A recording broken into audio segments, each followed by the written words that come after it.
ನಮಸ್ಕಾರ.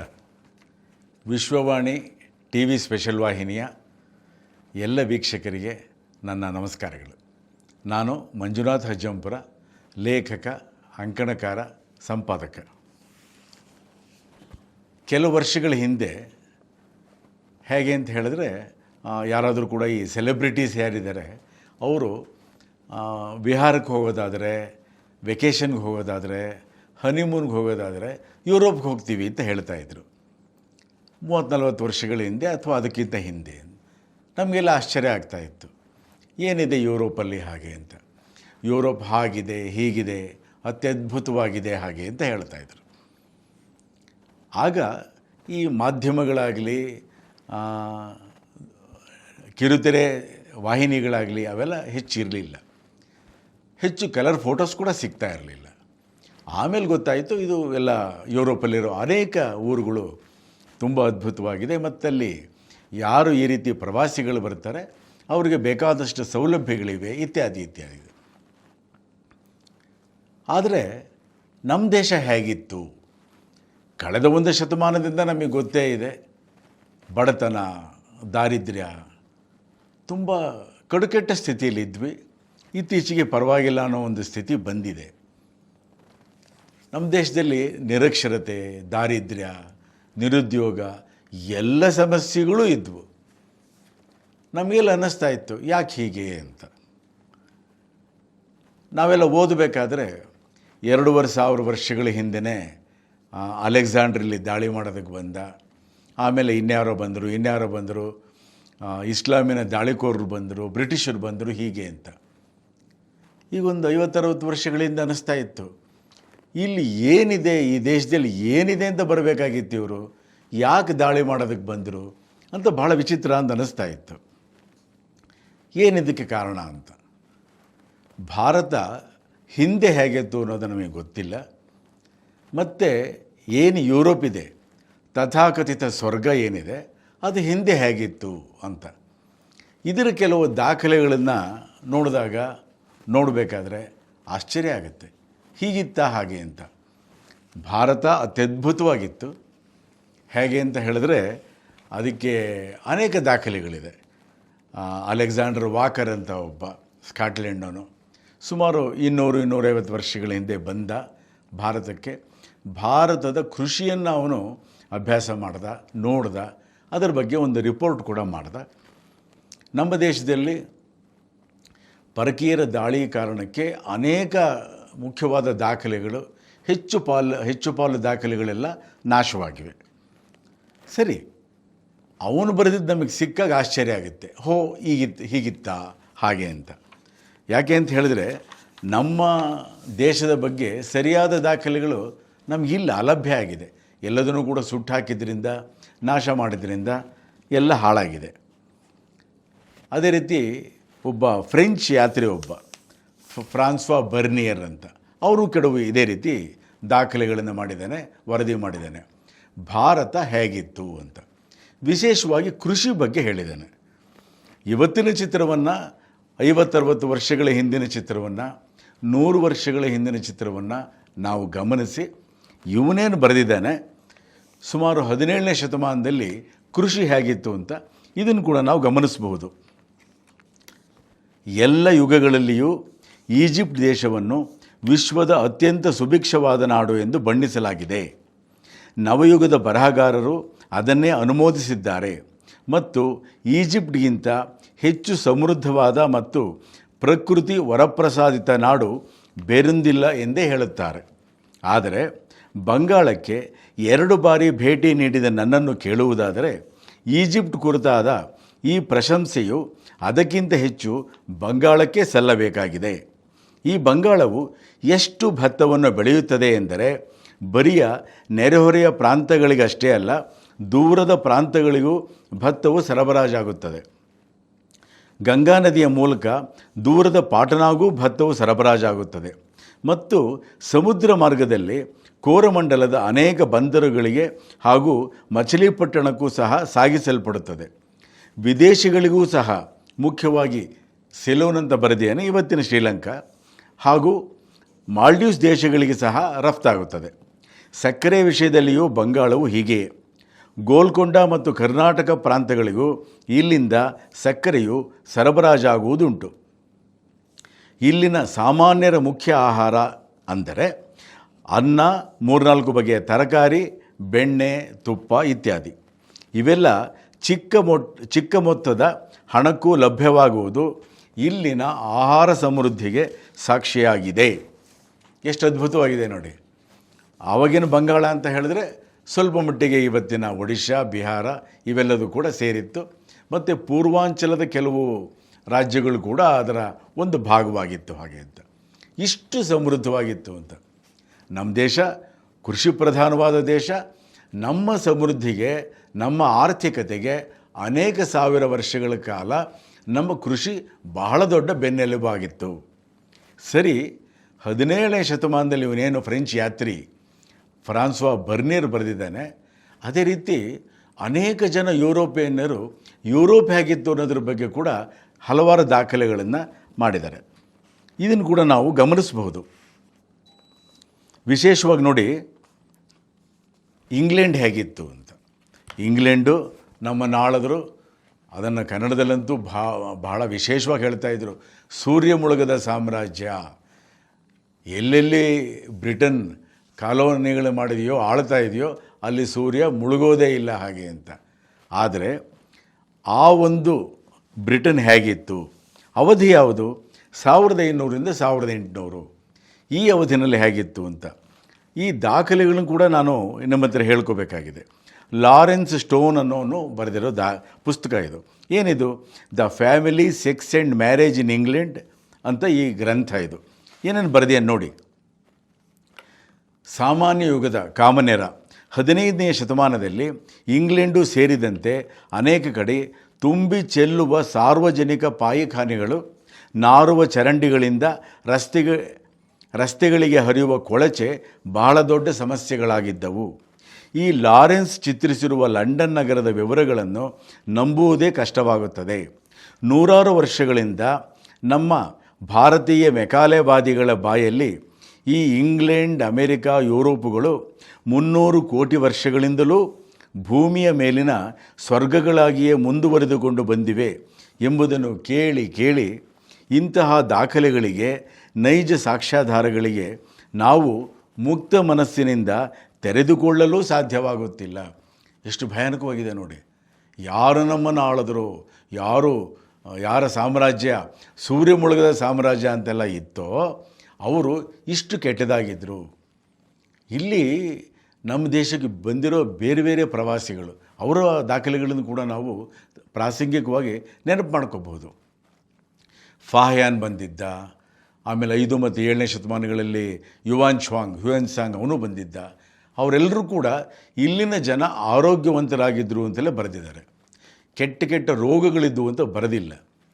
ವಿಚಿತ್ರ ನೋಡಿ, ಭಾರತ ಆಗಲಿ ಈ ಥರ ಅನೇಕ ದೇಶಗಳಿಗೆ ಈ ರೋಗಗಳನ್ನು ಹರಡಿದವರು ಯುರೋಪಿಯನ್ರೇ. ಯಾಕೆ ಅಂದರೆ ಅಷ್ಟು ಕೆಟ್ಟ ಸ್ಥಿತಿನಲ್ಲಿ ಈ ಯುರೋಪ್ನವ್ರು ಇದ್ದರು. ಎಷ್ಟು ದಾಖಲೆಗಳಿದೆ, ತುಂಬ ದಾಖಲೆಗಳಿದೆ. ಫ್ರಾನ್ಸ್ ಬಗ್ಗೆ ನೋಡಿ. ಫ್ರಾನ್ಸು ಕಲೆಗೆ ಅದೇ ಒಂದು ರಾಜಧಾನಿ ಅಂತ ಹೇಳ್ತಾರೆ. ಹಾಗಿದೆ ಹೀಗಿದೆ ಅಂತ ಈಗಲೂ ಮೆಚ್ಚುತ್ತಾರೆ. ಅಲ್ಲಿ ಪ್ರತಿಯೊಂದರ ಬಗ್ಗೆನೂ ಕೂಡ ಮೆಚ್ಚೋರಿದ್ದಾರೆ ನೋಡಿ. ಅಲ್ವೆನ್ ಹೆಚ್ ಹಫ್ಟನ್ ಅಂತ ಲೇಖಕ, the poor and 18th century France ಅಂತ 1750ರಿಂದ ಸುಮಾರು 39 ವರ್ಷಗಳ ಕಾಲಾವಧಿಯಲ್ಲಿ ಹೇಗಿತ್ತು ಅಂತ ಈ ಗ್ರಂಥದ 18, 19, 20ನೇ ಪುಟಗಳಲ್ಲಿ ಯಾವ ಮಾಹಿತಿ ಇದೆ ಅದನ್ನು ಕೂಡ ನಾನು ನಿಮ್ಮ ಹತ್ರ ಹಂಚ್ಕೋಬಹುದು. ಫ್ರಾನ್ಸ್ ಒಟ್ಟು ಪ್ರಜಾಸಂಖ್ಯೆಯ 90% ಜನರಿಗೆ ಭೂಮಿ ಇರಲಿಲ್ಲ. ಸಾಲದಲ್ಲಿ ಮುಳುಗಿದ್ದರು, ಹಸಿವಿನಿಂದ ಸಾಯುತ್ತಿದ್ದರು, ವಲಸೆ ಹೋಗುತ್ತಿದ್ದರು ಎಂದಿದ್ದಾನೆ ಆ ಲೇಖಕ. ದಾಖಲೆ ಮಾಡಿದ್ದಾನೆ. ಚಳಿಗಾಲದಲ್ಲಿ ಶೈತ್ಯಾಧಿಕ್ಯದಿಂದ ಸಾಯುವ ಬದಲು ಜನರು ತಮ್ಮನ್ನು ತಾವೇ ಗುಲಾಮರನ್ನಾಗಿ ಮಾರಿಕೊಳ್ಳುತ್ತಿದ್ದರು. ಬೇಸಿಗೆ ಕಾಲದಲ್ಲಿ ಪ್ಲೇಗಿನಂತಹ ಭಯಾನಕ ರೋಗಗಳ ಕಾಟ. ಬ್ರಾಡೆಲ್ ಎಂಬ ಲೇಖಕನು ರೋಮ್ ಸೇರಿದಂತೆ ಯುರೋಪಿನ ಬೇರೆ ಬೇರೆ ನಗರಗಳು ಬೇಸಿಗೆಯಲ್ಲಿ ಪ್ಲೇಗ್ ಜ್ವರದಿಂದ ಸ್ಮಶಾನಗಳಾಗುತ್ತಿದ್ದವು ಎಂದಿದ್ದಾನೆ. ನೆನಪಿಟ್ಟುಕೊಳ್ಳಿ, ಅವಧಿ 1750ರಿಂದ 1789. ಹಫ್ಟನ್ ಅನ್ನೋ ಲೇಖಕ ಫ್ರಾನ್ಸ್ ಬಗ್ಗೆ ಬರೆದಿರೋದು. ಈ ಅವಧಿಯಲ್ಲಿ ಯುರೋಪಿನಲ್ಲಿ ಹುಟ್ಟುತ್ತಿದ್ದ ಮಕ್ಕಳಲ್ಲಿ ಅರ್ಧ ಜನ 50% 10 ವರ್ಷ ವಯಸ್ಸನ್ನು ತಲುಪುವ ಮೊದಲೇ ಅಪೌಷ್ಟಿಕತೆಯಿಂದ ರೋಗಗಳಿಂದ ಸಾಯುತ್ತಿದ್ದರು. ಇದು ಫ್ರಾನ್ಸಿದ ಸ್ಥಿತಿ. ಇಂಗ್ಲೆಂಡ್ ಹೇಗಿತ್ತು, ಫ್ರಾನ್ಸ್ ಹೇಗಿತ್ತು, ಇವೆಲ್ಲ ನಾವು ಈ ಭಯಾನಕವಾದ ಒಂದು ಇದನ್ನು ನೋಡಬೇಕಾಗುತ್ತೆ. ಇದನ್ನು ಹೇಗಿತ್ತು ಏನು ಅಂತ ಕೆಲವೆಲ್ಲ ನಂಬಕ್ಕೆ ಆಗಲ್ಲ ಅಂತ ನಾವು ಸ್ಥಿತಿ ಅದು. ಯಾಕೆ ಈ ವಿವರಗಳನ್ನು ಕೊಡ್ತೀನಿ ಅಂತ ಹೇಳಿದ್ರೆ, ಈ ಯುರೋಪಿಯನ್ನರು ಅತ್ಯಂತ ಕೆಟ್ಟ ಸ್ಥಿತಿನಲ್ಲಿದ್ದರು, ರೋಗಗಳನ್ನು ಹರಡ್ತಾ ಇದ್ದರು, ರೋಗಗಳಲ್ಲಿ ನರಳ್ತಾ ಇದ್ದರು. ಅವರು ಉತ್ತರ ಅಮೇರಿಕಾ, ದಕ್ಷಿಣ ಅಮೇರಿಕಾ ಖಂಡಗಳನ್ನು ಆಕ್ರಮಣ ಮಾಡಿದ್ರು ಚಿನ್ನದ ಆಸೆಗೆ. ಮತ್ತು ಅಲ್ಲಿರೋರನ್ನು ಕ್ರೈಸ್ತ ಮತಕ್ಕೆ ಪರಿವರ್ತನೆ ಮಾಡೋದಕ್ಕೆ, ಮತಾಂತರ ಮಾಡೋದಕ್ಕೆ ಪ್ರಯತ್ನ ಪಟ್ಟರು. ಅಲ್ಲಿನ ಕೋಟಿ ಕೋಟಿ ಜನರನ್ನು ನಾಶ ಮಾಡಿದ್ರು. ಅಲ್ಲಿರೋ ಜನರನ್ನು ಇವರು ಕೊಂದು ಹಾಕಿರೋದಲ್ದಲೆ ಇವರು ಹರಡಿದ ಸಿಡುಬು ಮತ್ತು ಬೇರೆ ಬೇರೆ ರೋಗಗಳಿಂದ ಅಕ್ಷರಶಃ ಉತ್ಪ್ರೇಕ್ಷೆಯಲ್ಲ, ಇದರಲ್ಲಿ ಕೋಟಿಗಟ್ಟಲೆ ಜನ ಸತ್ತೋದ್ರು, ನಾಶವಾದರು, ನರಳಿದ್ರು. ಅದಕ್ಕೆಲ್ಲ ಕಾರಣ ಈ ಯುರೋಪಿಯನ್ರು. ಹೇಗಿತ್ತು ನೋಡಿ, ನಂಬಕ್ಕೆ ಆಗಲ್ಲ. ಸಾಯಿಸಿದ ಕೊಳೆತ ಪ್ರಾಣಿಗಳು ರಸ್ತೆಗಳಲ್ಲಿ ಕಾಣುತ್ತಿದ್ದವು. ಬಡವರ ಗುಂಡಿಗಳು ಎಂದೇ ಕುಖ್ಯಾತವಾಗಿದ್ದ ದೊಡ್ಡ ಆಳವಾದ ತೆರೆದ ಗುಂಡಿಗಳಲ್ಲಿ ಬಡವರ ದೇಹಗಳನ್ನು ಎಸೆಯಲಾಗುತ್ತಿತ್ತು. ಅಂತಹ ಭಯಾನಕ ಗುಂಡಿ ತುಂಬಿದಾಗ ಅದರ ಮೇಲೆ ಮಣ್ಣು ಹಾಕಲಾಗುತ್ತಿತ್ತು. ಅಂತಹ ಗುಂಡಿಗಳಿಂದ ಮಳೆಗಾಲದಲ್ಲಿ ಹೊಮ್ಮುತ್ತಿದ್ದ ದುರ್ವಾಸನೆಯು ಬಹಳ ಬೀಭತ್ಸವಾಗಿರುತ್ತದೆಂದು ಲಾರೆನ್ಸನು ಬರೆದಿದ್ದಾನೆ. ಎಷ್ಟೋ ಜನರು ಜೀವಮಾನದಲ್ಲಿ ಒಮ್ಮೆಯೂ ಸ್ನಾನ ಮಾಡುತ್ತಿರಲಿಲ್ಲ. ಸಿಡುಬು, ಅಲ್ಸರ್ ಹುಣ್ಣು, ಎಕ್ಸಿಮಾ, ಕಜ್ಜಿ ಮುಂತಾದ ರೋಗಗಳಿಂದ ವಿಕಲಾಂಗರಾದ ಕುರುಡರಾದ ಜನರಿಂದ ಯುರೋಪ್ ಖಂಡವು ತುಂಬಿ ಹೋಗಿತ್ತು. ಇಂತಹ ಸ್ಥಿತಿಯು ತುಂಬ ವರ್ಷಗಳ ಕಾಲ ಇದ್ದಿತು. ಪುಟ ಸಂಖ್ಯೆ 487. ಇಲ್ಲಿ ಪ್ರಾಸಂಗಿಕವಾಗಿ ಕಾರ್ಲ್ ಮಾರ್ಕ್ಸ್ ಕೂಡ ನಾವು ನೆನಪು ಮಾಡ್ಕೋಬಹುದು. ಕಾರ್ಲ್ ಮಾರ್ಕ್ಸ್ ಬಹಳ ವಿಚಿತ್ರವಾದ ಮನುಷ್ಯ. ಅವನ ಕಾರಣಕ್ಕೆ ಯಾವ ರೀತಿ ಕೋಟಿ ಕೋಟಿ ಜನ ಬಲಿಯಾಗಬೇಕಾಯಿತು, ಸಮಾನತೆಯ ಹೆಸರಿನಲ್ಲಿ, ಇದನ್ನು ಕೂಡ ನಾವು ನೆನಪು ಮಾಡ್ಕೋಬೇಕಾಗತ್ತೆ. ಅಂಥ ಕಾರ್ಲ್ ಮಾರ್ಕ್ಸ್ ಸ್ನಾನನೂ ಮಾಡ್ತಾ ಇರಲಿಲ್ಲ, ಬಟ್ಟೆಗಳನ್ನು ಬದಲಾಯಿಸ್ತಾ ಇರಲಿಲ್ಲ, ಅನೇಕ ಕಡೆ ಗಾಯಗಳಾಗಿದ್ದವು ಹಾಗೆ ಅಂತ. ಈ ಥರ ಅನೇಕ ಸಂಗತಿಗಳು ನಮಗೆ ಏನು ಹೇಳುತ್ತೆ, ಯಾವ ಸ್ಥಿತಿನಲ್ಲಿತ್ತು ಅಂತ. ಇದನ್ನು ಕೂಡ ನಾವು ಅರ್ಥ ಮಾಡ್ಕೋಬೇಕು. ಯಾವ ಉತ್ತರ ಅಮೇರಿಕಾ, ದಕ್ಷಿಣ ಅಮೇರಿಕಾ ಖಂಡಕ್ಕೆ ಇವರು ಯುರೋಪಿಯನ್ರು ದಾಳಿ ಮಾಡಿದ್ರು, ಅಲ್ಲಿರೋ ಜನರನ್ನು ಸಾಯಿಸಿದ್ರು, ಅನೇಕ ಕೋಟಿ ಜನರನ್ನು ಗುಲಾಮರನ್ನಾಗಿ ಕರ್ಕೊಂಬಂದರು. ಅವರ ಒಂದು ರಕ್ತ ಮತ್ತು ಬೆವರುಗಳಿಂದ ಇಡೀ ಒಂದು ಯುರೋಪನ್ನು ಇವರು ಚೆನ್ನಾಗಿ ಮಾಡ್ಕೊಂಡ್ರು. ಅದರ ಹಿಂದೆ ಉತ್ತರ ಅಮೇರಿಕಾ, ದಕ್ಷಿಣ ಅಮೇರಿಕಾದಲ್ಲಿ ಯಾರು ಮೂಲ ನಿವಾಸಿಗಳಿದ್ದರೋ ಅವರ ಹತ್ರ ಇದ್ದ ಚಿನ್ನ, ಆ ನಿಷ್ಪಾಪ ಜೀವಿಗಳು ಯಾರು ಆ ಮುಗ್ಧ ಜೀವಿಗಳಿದ್ದರೋ ಅವರ ಬೆವರು ಮತ್ತು ರಕ್ತದಿಂದ ಇವರೆಲ್ಲ ಯುರೋಪನ್ನು ಚೆನ್ನಾಗಿ ಮಾಡ್ಕೊಂಡ್ರು. ಇವರ ಆರ್ಥಿಕ ಸ್ಥಿತಿ ಕೂಡ ಚೆನ್ನಾಗಾಯಿತು. ಇರಲಿ, ಅದರಲ್ಲಿ ಅತಿ ಹೆಚ್ಚು ಹಿಂಸೆ ಮಾಡಿದವರು ಯಾರು? ಸ್ಪೇನ್ ದೇಶದವರು. ಸ್ಪೇನ್ ದೇಶದವರು ಏನೇನು ಹಿಂಸೆ ಮಾಡಿದ್ರು ಅನ್ನೋದನ್ನು ಓದೋದಕ್ಕೆ, ಕೇಳೋದಕ್ಕೆ, ಹೇಳೋದಕ್ಕೆ ಬಹಳ ಕಷ್ಟ ಆಗುತ್ತೆ. ಅಷ್ಟು ಭಯಾನಕವಾದ ಒಂದು ಹಿಂಸೆಯನ್ನು ಆ ಮೂಲ ನಿವಾಸಿಗಳ ಮೇಲೆ ಮಾಡಿದ್ರು. ಹೇಗಿತ್ತಿದು? 1500ರಿಂದ 1820 ಈ ಕಾಲಾವಧಿಯ the European demographic system, Michael W Flinn ಅಂತ ಒಬ್ಬ ಲೇಖಕ. ಆ ಒಂದು ಲೇಖಕನ ಈ ಪುಸ್ತಕದಲ್ಲಿ ಪುಟಗಳ ಸಂಖ್ಯೆ 16, 17. ಯಾಕೆ ಈ ಪುಟಗಳ ಸಂಖ್ಯೆ ಹೇಳ್ತೀನಿ ಅಂತಂದರೆ, ಈ ಎಲ್ಲ ವಿವರಗಳು ಕೂಡ ಸಾಕ್ಷ್ಯಾಧಾರಗಳಿಂದ, ಪುರಾವೆಗಳಿಂದ ಇರೋವಂಥದ್ದು. ಇದನ್ನು ಹಂಚ್ಕೋಬೇಕಾಗಿದೆ ನಿಮ್ಮ ಹತ್ರ ಹಾಗೆ ಅಂತ. ಇಂಗ್ಲೆಂಡಿಗಿಂತ ಸ್ಪೇನ್ ದೇಶದಲ್ಲಿ 40% ಅಪ್ರಾಪ್ತ ವಯಸ್ಸಿನ ಮಕ್ಕಳು ಸಾಯುತ್ತಿದ್ದರು ಎಂದು ದಾಖಲಿಸಿದ್ದಾನೆ. ಯಾರು? ಈ ಫ್ಲಿನ್ ಅನ್ನೋ ಲೇಖಕ. ಸ್ಪೇನ್ನಲ್ಲಿ 30% ಮಕ್ಕಳು 1 ವರ್ಷ ಸಹ ಬದುಕುತ್ತಿರಲಿಲ್ಲ. ಎಷ್ಟು ಭಯಂಕರ ನೋಡಿ, ನಂಬೋಕ್ಕಾಗುತ್ತಾ? ಇದನ್ನೇ ಈ ಎಲ್ಲ ಯುರೋಪಿಯನ್ರು ಕೂಡ ನಮ್ಮಲ್ಲಿ ಕೂಡ ತಂದರು. ನಾವೆಲ್ಲ ನಮ್ಮ ದೇಶದ 100-150 ವರ್ಷಗಳ ದಾಖಲೆಗಳನ್ನು ಗಮನಿಸಿದಾಗ ಯಾವ ರೀತಿ ಪ್ಲೇಗಿಗೆ, ಇನ್ಫ್ಲೂಯೆನ್ಸಾಗೆ ಮತ್ತು ಸಿಡುಬು ಈ ರೋಗಗಳಿಗೆ ಎಷ್ಟು ಕೋಟಿ ಜನ ಸತ್ತರು ಹಾಗೆ ಅಂತ. ಈ ರೋಗಗಳೆಲ್ಲ ಎಲ್ಲಿದ್ವು? ನಮ್ಮ ದೇಶದ ಯಾರು ಪ್ರವಾಸಿಗಳು ಬಂದಿದ್ದರೂ ಅವರ ದಾಖಲೆಗಳಲ್ಲಿ ಈ ರೋಗಗಳ ವಿವರಗಳಿಲ್ಲ. ಅದನ್ನು ನಾವು ಗಮನಿಸಬೇಕು. ನೋಡಿ, ಸಾವಿರ ಮಕ್ಕಳು ರಸ್ತೆ ಬದಿಯ ಗುಂಡಿಗಳಲ್ಲಿ, ತಿಪ್ಪೆಗಳಲ್ಲಿ ನಿರ್ಗತಿಕರಾಗಿ ಸಾಯುತ್ತಿದ್ದರು. ಈ ಥರ ಅನೇಕ ಭಯಾನಕವಾದ ಒಂದು ಸಂಗತಿಗಳನ್ನು ಅವರೇ ಯುರೋಪಿಯನ್ರೇ ದಾಖಲೆ ಮಾಡಿದ್ದಾರೆ. ಇದನ್ನು ನಮ್ಮಲ್ಲಿ ಒಂದು ರೀತಿ ಮರೆಮಾಚಿದ್ದಾರೆ ಅಂತ ಹೇಳ್ಬೋದು. ಯುರೋಪ್ ಅಂದರೆ ಭೂಸ್ವರ್ಗ ಅನ್ನೋ ಥರ. ಅದರ ಹಿಂದೆ ಹೇಗಿತ್ತು, ನಮ್ಮ ದೇಶ ಹೇಗಿತ್ತು ಮತ್ತು ನಮ್ಮ ದೇಶ ಈಗ ಯಾವ ಸ್ಥಿತಿನಲ್ಲಿದೆ, ಈ ಒಂದು ದುಸ್ಥಿತಿಗೆ ಕಳೆದ ಕನಿಷ್ಠ ಒಂದು 200-300 ವರ್ಷಗಳ ಆರ್ಥಿಕ ದುಸ್ಥಿತಿ ಏನಿದೆ, ದಾರಿದ್ರ್ಯ ಏನಿದೆ, ಹಸಿವೇನಿದೆ, ಬಡತನ ಏನಿದೆ, ಈ ಎಲ್ಲದಕ್ಕೂ ಕೂಡ ಕಾರಣಕರ್ತರಾರು, ಇದನ್ನು ಕೂಡ ನಾವು ತಿಳ್ಕೋಬೇಕಾಗಿದೆ. ನಮ್ಮ ಇತಿಹಾಸದ ಪುಟಗಳಲ್ಲಿ ಈ ಎಲ್ಲ ಸಂಗತಿಗಳನ್ನು ಕೂಡ ಮರೆಮಾಚಲಾಗಿದೆ. ನೋಡಿ, 1943ರಲ್ಲಿ ಏನೊಂದು ಬಂಗಾಳ ಇತ್ತು, ಆವಾಗ ವಿಭಜನೆ ಆಗಿರಲಿಲ್ಲ, ದೇಶಕ್ಕಿನ್ನೂ ವಿತಿನ್ ಕೋಟ್ಸ್ ಸ್ವಾತಂತ್ರ್ಯ ಬಂದಿರಲಿಲ್ಲ. ಚರ್ಚಿಲ್ ಪ್ರಧಾನಮಂತ್ರಿ ಆಗಿದ್ದ, ಇಂಗ್ಲೆಂಡಿನ ಪ್ರಧಾನಮಂತ್ರಿ. ಅವನು ಅತ್ಯಂತ ಕ್ರೂರಿ. ಸಾಮಾನ್ಯವಾಗಿ ನಾವು ಹಿಟ್ಲರ್ ಮತ್ತು ಬೇರೆ ಕ್ರೂರಿಗಳ ವಿಷಯ, ಮುಸೋಲಿನ ವಿಷಯ ಕೇಳ್ತೀವಿ. ಆದರೆ ಚರ್ಚಿಲ್ ವಿಷಯ ಹೆಚ್ಚು ಜನ ಹೇಳೋದೇ ಇಲ್ಲ. ಯಾಕೆಂದರೆ ಈ ಒಂದು ಇತಿಹಾಸದ ಪುಸ್ತಕಗಳನ್ನು ಬರೆದಿರೋರೇ ಬ್ರಿಟಿಷರು. ಅದನ್ನೇ ಮುಂದುವರಿಸ್ಕೊಂಡು ಈಗಲೂ ಕೂಡ ಹೋಗಲಾಗ್ತಾ ಇದೆ.